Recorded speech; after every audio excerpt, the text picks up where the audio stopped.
که چېرته داسې پریشاني تاسو ته راشي چې بلکل اړوسه چلې نه ګرځي.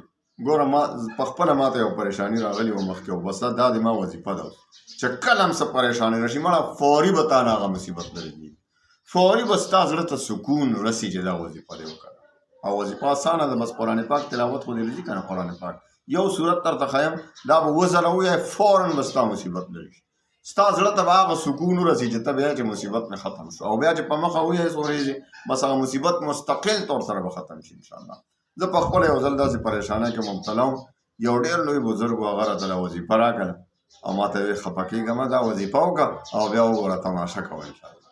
چې هغه وظیفه ما وکړله یقین وکړه چې په هغه وخت د ما زړه نه بلکل هغه غمونه ختم شول او پریشانۍ ختمه شو، هغه تکلیف لاړو، لارې به درته الله کولو کړي، بندشونه به ختم شي، الله به درته اساني راولي. نو وظیفه ډېره اسانه وظیفه ده، دومره ګرانه وظیفه نه ده، خو بس د ما د وظیفو دپاره 2 شرطه دي، دا یاد ساتئ. اجازت مه غواړئ په کمنټس کې، ځکه چې د ما بس دا 2 شرطونه پوره کوئ بس د ما ورته اجازت دی. اجازت کم شرط دی؟ یو دا شرط دی چې 15 وخته مونځ به کوئ، د ما ورونو خویندو 15 وخته مونځ را کابو کوئ.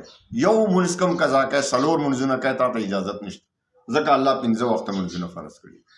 ډېر خلک داسې ما ته یو ځل کمنټ کې چا ووایي په وټساپ یې راته میسج کړی و، وایي چې یاره دا 4 مونځونه خو زه ډیلي کوم خو دا 15 رانه خطا کېږي.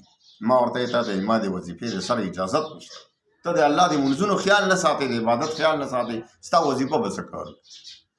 نو 1 نمبر شرط 15 وخته مونځ او 2م نمبر شرط د حرامو نه به ځان ساتي، د حلالو طلب به کوي، کوشش به دا کوي چې د حرامو نه ځان وساتم او حلال رزق به طلب کوي، انشاءالله بیا تا ته اجازت دی.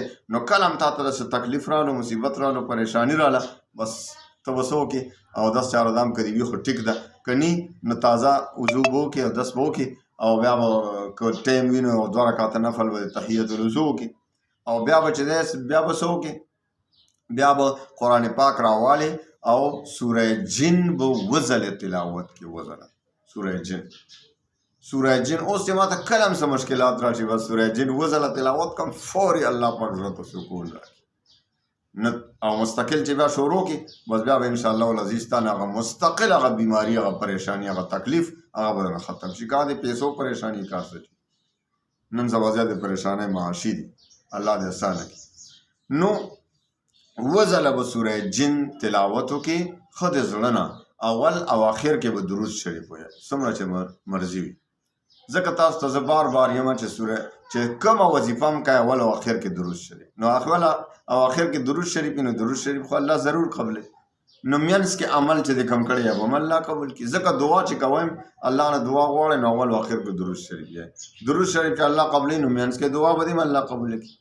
نو اول او آخر کې به درود شریف یې 1 ځل یې 3 ځل یې 15 ځل یې هر څو ځله چې او بیا به چې دی نو منځ کې 2 ځله سوره جن تلاوت وکړي او بیا به د آخري کې بیا درود شریف وایي او ښه د زړه نه به دعاګانې وکړي، ته وګوره فوري به ستا زړه ته خو سکون په هغه ټایم ورسي انشاءالله.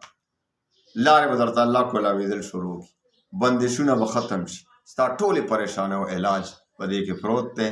قرآن سره لو سات، قرآن سره لو لګوئ، د خپلې سینې سره د موږ د دنیا او د آخرت مشکلاتو حل قرآن پاک کې پروت دی.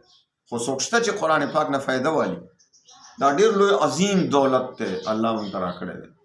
الله دې موږ ټول پریشانۍ په خوشحالو کې بدلې کړي، الله دې ټولو د ما د وروڼو خویندو ته د زړه سکون ورکړي. څه پریشانۍ دي، قرضو بوج دی، نور غمونه دي، دشمنانو پریشانۍ دي، الله مو دا ټولې پریشانۍ ختمې کړه او د زړه نه دا دعا غواړو چې الله پاک موږ ټولو مسلمانانو ته د زړه سکون او دنیا او آخرت عافیت او خوشحالي نصیب کړي.